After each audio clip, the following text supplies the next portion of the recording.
Hey there, you looking kinda cute. Please consider subscribing and check out our Patreon for more. Enjoy the video. Things were pretty easy at first. It was just another day hanging out with Carol. We had finished school last week and had already become accustomed to being bored. We were either in my room or hers, playing video games on the computer or listening to CDs. Our friendship was very close. Our moms visited each other a lot since they were college friends and had stayed close ever since. We'd known each other our whole lives, even born within a month of each other. It was just another day. The Stones were on the radio while she lay in bed reading a magazine, and I played with something at her vanity table that looked like scissors, something I had never seen before back then. "What the heck is this?" I inquired. "Stupid," Carol said. "It's an eyelash curler. A brush for eyelashes? That hurts, right?" Somehow I had a picture of her eyelid being turned inside out by this hellish-looking gadget. Carol let out that annoyed sigh she always does when I've said something weird and male. "No, you jerk! I'll show you," she said. She got up from bed and walked the 2 steps to the table where I was sitting, holding a curling iron. "Look up," she told me. "Don't move now," she warned as I turned to face her. "I don't want to poke you in the eye." She pulled on my left eyelid for about 5 seconds, then moved to the right eye. After 5 more seconds, she said, "Okay, check it out." Now I looked at my eyelashes in the mirror, moving up in a soft curve. I could feel them making my face itch. "You know, for a guy, you have really nice eyes," she said. "Let's have fun." One of the drawers on her desk was open, and she began going through her makeup. "What do you have planned?" I inquired. She smiled slyly, a look that meant things were about to get a little out of hand. That look was familiar to me. "I want to see how pretty your eyes look with a little makeup," she said as she opened an eyeshadow tightly packed. "Are you kidding me?" "No, close your eyes and stay still." I jumped a little when the soft brush touched my eyelid. She looked into both of my eyes at different times, mixing the colors together. "Using different shades of brown so that the green in your eyes will really stand out," she told me. "Now I'm going to put on eyeliner, so don't move." I kept my head still as I felt the tiny brush drawn around my eyes. When I opened my eyes and turned to look in the mirror, she turned my face back to hers. Not yet. Don't look until we're done. We still need to put on your makeup." I began to think about why I was letting her do this. Why did I not tell her to stop? "Okay, fine. That's how I am with Carol. She's in charge, and I understand." Carol brushed mascara into my eyes while I had these thoughts. She stopped and took a step back, looking at me with awe. Something is missing," she mused. That laugh put a smile back on her face, and she reached for her drawer again. "May I look now?" I inquired. "Still not yet. We can't just do your eyes, though. We need to do your whole face," she said. "Why?" I asked. "Just to see how you'd look like a girl, you idiot," she answered. It was there, the point at which Carol usually pushed me over the edge. All I could do was wait it out and hope things got better. "Please explain. To begin with, you only wanted to see how my eyes would look if I put on some eye makeup. Now you want to find out what I'd look like as a girl. What next? Wearing a dress?" I knew I was done when she looked at me with that smile. "I think you'll look even better than you think. Don't be so stubborn. It's just this once," she excused. "Sit down and wait for me to finish your makeup." After putting a thin layer of makeup on me, she applied some blush. Then she took out a tube of lipstick and began to cover my lips. "Now that your makeup is done, we need to do something with your hair," she said. My hair was almost to my shoulders. I hadn't had a haircut in ages. Carol took the hairband out of my hair and began working on it. "It's long enough to curl, but I think you'd look better without them," she said. "You'd look cute with bangs." I was still a little scared when she combed some of my hair out of my face and cut it off. After that, she put hot rollers in my hair. I was wondering when she knew I would let her do this because she started as soon as I let her put eyeshadow on me. "Okay, let's do something while we wait for your hair to dry," she said, eyeing my clothes. Playing around with makeup is one thing, but dressing like a girl is very different. However, at that moment, I didn't say no. I kind of liked the idea. I took off my shoes and socks, then sat down. That's when Carol turned around and gave me a pair of pajama pants. "Wear these," she said. I changed into the pants. They were comfortable and soft. She looked at me when she turned around. "You look good in them," she laughed. "Keep your arms up." After that, she helped me put on a white lace bra and hooked it up at the back. At this point, I was unsure what I was thinking. I remember how the strange clothes made me feel, the tightness of the bra and the smooth feel of the pajama pants. Then Carol gave me a pair of nylons and showed me how to put them on. After that, she gave me a white satin slip and helped me put it on over my hair rollers. She smiled and looked at my face. "I think you're beginning to enjoy this," she said. I could feel my face getting red. "I guess so," I stuttered. I saw her get a dress out of her closet. It was a simple plaid cotton dress with a deep V-neck and a flared skirt. She helped me put it on and zip it up the back. Then she gave me some wedge-heeled pumps. They didn't fit quite right, but they weren't uncomfortable. Carol then began to take the rollers out of my hair. Once they were out, she sprayed hairspray on my hair and put small gold earrings on me and a gold chain around my neck. "Are you ready for the coming out?" she asked. I looked in the mirror and saw a young girl with a shocked look on her face. Her dress hugged her waist. The nylons on her legs made them look soft and shiny. "It looks like you're happy with what you see," Carol said. "I really can't believe it." I spoke slowly. "Does that really look like me?" Carol smiled. "I told you, you wouldn't believe it." Just then, my mom appeared at the front door. I froze, my heart jumping into my throat. She walked into the room slowly, her eyes scanning me from head to toe. She had no expression on her face. What do I do? What do I say? I thought, my mind turning to mush. I didn't move while she walked around me. She paused in front of me and looked at my face. Then she smiled. "Well, you've had a busy day?" I found my voice. "We were just joking around. Carol was interested in seeing how I'd look with eye makeup. After that, she had me put on her dress and—" I was rambling when she cut me off. "Hey, slow down, take a big breath, and then tell me from the beginning," she said. Carol spoke for me, explaining it was her idea to see how I'd look dressed as a girl. It was just an experiment. Mom looked at me and said, "You're a beautiful girl." I knew everything was okay because of the smile on her face. "Mom, can you believe it? I really do look like a girl," I exclaimed. She asked, "Tell me, how do you feel about wearing a dress?" "Even though I've only had it on for a short time, I kind of like it. Does that make me weird?" I asked, a bit hesitant. "Don't worry about it," she reassured me. "Being open to trying something new and finding joy in it is pretty healthy." "I'm just shocked," I confessed. "I had no idea I could look like this. And all the new feelings from the clothes. Even though they are just clothes, they feel so different from anything else I've worn." My mom smiled, understanding and supportive. "It's good to explore and find new aspects of yourself. You might be surprised at what you discover." Mom said that women's clothes are made to do more than just look good, but also to feel like women. I do feel different. "I'm sorry to break up with you, but it's time for us to go," she told me. I was really let down for some reason. I think I just didn't want it to end. With sadness, I said, "Okay, I'll change." "Why?" Mom told me. "I told you that we had to leave, not leave your look. This is not how I can leave. What if someone sees me?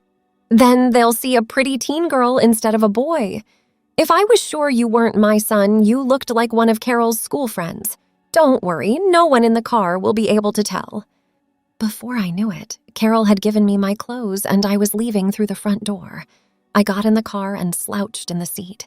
"Straighten up and smooth out your skirt, or it will wrinkle," Mom told me. "Don't worry either. If you don't do anything wrong, no one else will." I sat with my knees together and smoothed my skirt under me. Not because I was being a lady, but because I was just not calm. I flipped down the sun visor in the hopes that it would help keep me hidden.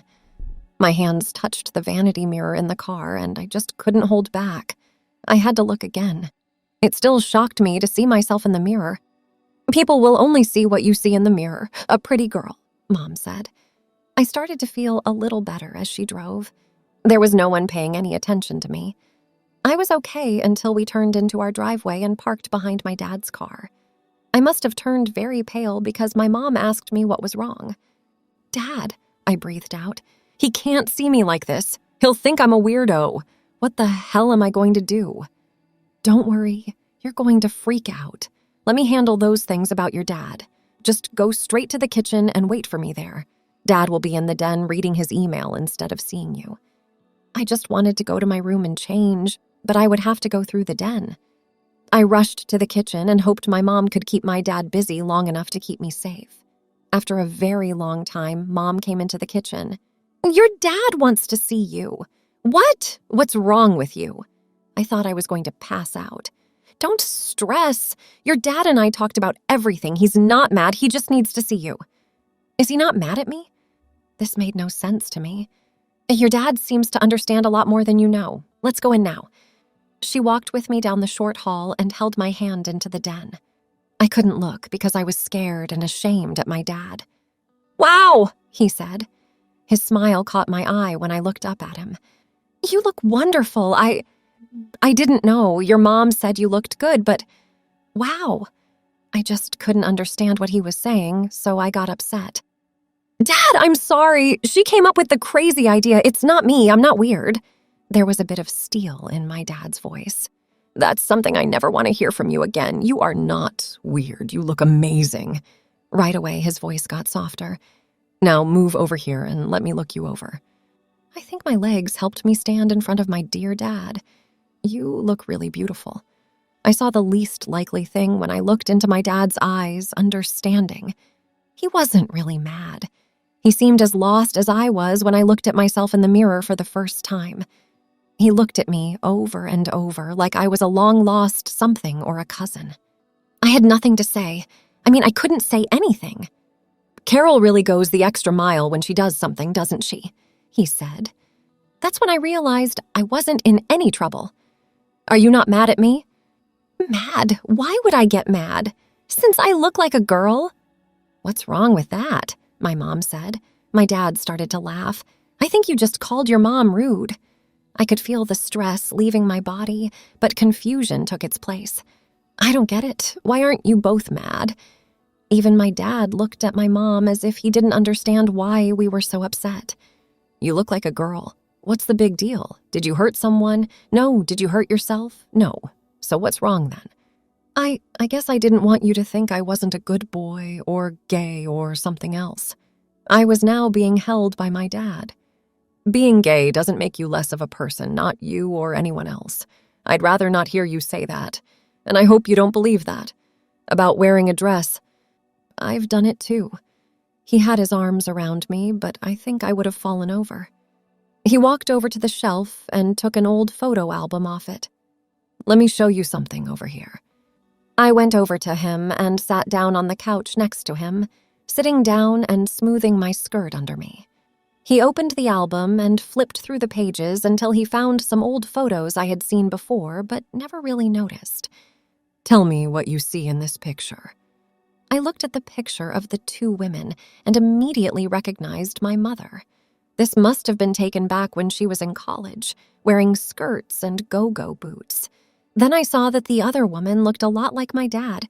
It might have been his sister, but he didn't have a sister. That's right. I'm standing next to your mom. What I saw shocked me. My dad was that. In the picture, he looked just as pretty and girly as my mom. I asked if it was a costume for Halloween or something. Well, the first time I did it was for October 31st, he said. For the first time? That means you did it more than once, right? I saw my mom nod at my dad when he looked at her. I'll tell you everything, but you have to promise to listen to the whole story first. Deal? I wasn't sure what to say, but I said sure. We were in our second year of college. My mom and I had already planned to get married, but we didn't want to until we had both finished school and had jobs. That time, even though it was the late 1960s, college students didn't party as much as there are now. The first big blowout was the Halloween party that the Greek homes threw. Neither your mom nor I lived in a house, but we had both been asked to come to the party. It was, of course, a costume party. We both didn't have a lot of money, so renting outfits or having something made wasn't cool. We talked about and turned down many ideas. One day, your mom thought of dressing me up as a girl. I told her she was crazy and laughed it off, hardly thinking about it again. Over the next few days, I did notice that she looked at me sometimes in a strange way. I had made plans 3 days before the party to go in a toga like everyone else who didn't have cash for a costume. Who said they needed money? Just put a sheet around you and you have a toga right away. That night, my mom comes to my flat with a bag. I believed she was going to or from school.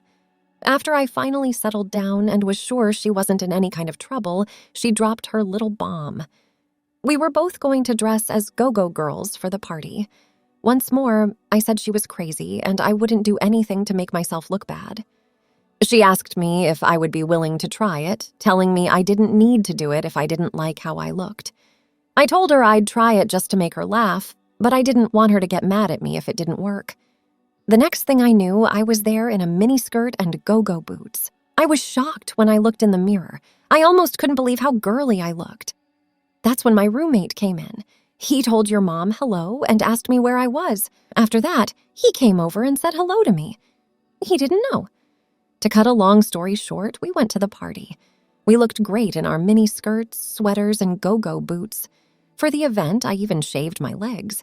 The strange thing was, no one knew I was a guy. Everyone thought I was a girl. That night, I saw how the other half lives. Your mom told everyone that I was a friend of hers from home. When they asked her where I was, she said I had the flu. That night, I spent in something like shock. I was treated the same as the other girls. The guys were tripping over each other to pay attention to us. Doors were opened for me, and my chair was pulled out. I never had to fill up my drink again the whole evening. They treated me like I was one of them. I had to talk about women's rights and beauty, and I was even asked if I was dating someone. Well, that really opened my eyes that evening. Your mom made me admit that I had a great time. After that, I messed up and said something stupid. I said, women had it easy. Your mom lost it. She gave it to me with both guns. How could I be harsh on women after just one night in their shoes? How could one stupid party give me any ideas about what it was like to be a woman? She was right. I didn't know much about women. That little rant made me think, how did it feel to be a woman? Not just putting on a dress, but living as a woman. I thought about it for some time before I told your mom anything. I couldn't stop thinking about it. Following the Christmas season, I told your mom about an idea I had. I asked her to help me live as a woman that summer. I was sure I could get a great sociology paper out of it, but it was really just to satisfy my own curiosity. I was being completely honest with her. She thought about it for a few days and then agreed. She believed it would teach me a lesson I'd never forget and would make our marriage better. We began to make plans, and I started to practice. We had only a few months to get ready. If I were to pull this off, no one could know I wasn't a woman. In the time we had together, she taught me everything about being a girl. How to walk, talk, eat, stand, sit, dress, anything. I let my hair grow even longer. I began to diet. I was going out as a woman on Friday and Saturday nights. We'd have dinner, see a show, or go shopping. Back then, it was easy to get a fake ID, and I had one that said I was a woman. No matter how much I learned in those few months, nothing prepared me for what I was about to experience. I moved in with your mom when the semester was over. She told everyone that a friend was coming to work over the summer and wanted to share the room. That's why I moved into her room. Of course, your mom and I weren't single, but we agreed that I had to live fully as a woman for this to work. So we'd just live together and do nothing more. I put away all of my men's stuff and began my life as Shelley. I got a job at a shop where everyone knew me only as Shelley. I had to wear a skirt or dress and hose to work every day. I couldn't quit even if I wanted to. I gave the key to the storage locker to your mom and she hid it. If I wanted to become a man again, I would have to go shopping as a woman, then buy men's clothes and find a place to change. I tried to get back into the room, but your mom wouldn't let a man in. I didn't want to quit, though. I was having the best time of my life. I felt like I was getting used to living an entirely different lifestyle. I guess I was.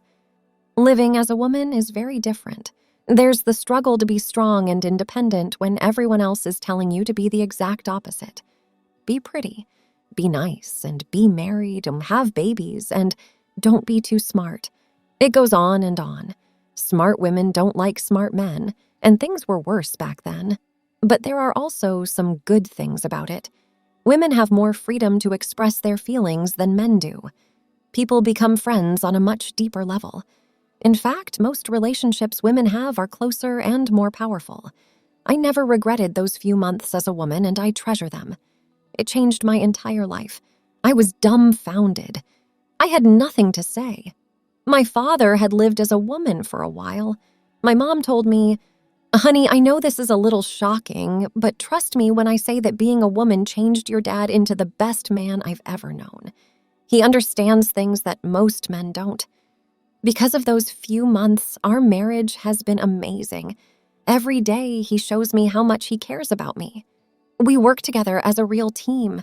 I couldn't imagine life without him. He's like a shining knight and best friend all in one. I sat there for a while trying to process everything I just heard. Suddenly, I realized I was sitting there in a dress. I had forgotten all about it. Thanks for watching. Check out Patreon if you want to have early access to the other parts. If not, it will be online in a couple of days.